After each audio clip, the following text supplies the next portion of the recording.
දෙවියන් වහන්සේ කියනවා ඔබට ඕක ඕන බව මම දන්නවා මම හරි වෙලාවට දෙන්න ඔබ ණය වෙලා ගන්න ඕනේ නැහැ. තව කෙනෙක්ගෙන් ඉල්ලන් ගන්න ඕනේ නැහැ. මම ඔබට දෙන්නම්.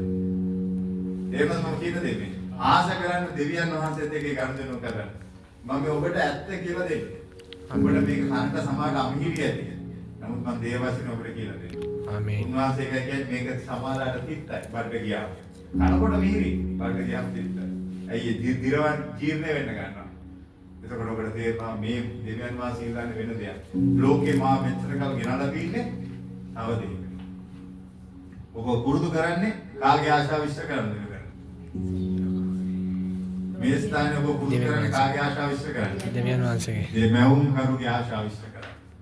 ඒක ඔබ ඉෂ්ට කරොත් sure and sure ඔබට සදාකාල ජීවනයට යන්න උන්වහන්සේට දෙනවා.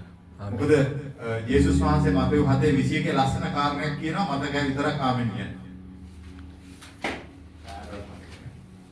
මතෙව් 7:21 මොකක්ද කියන්නේ? ස්වාමිනී ස්වාමිනී කියන සියල්ලෝම ස්වර්ග රාජ්‍යයට ඇතුළු නොවන්නේය. මාගේ පියාණන් වහන්සේගේ කැමැත්ත කරන්න.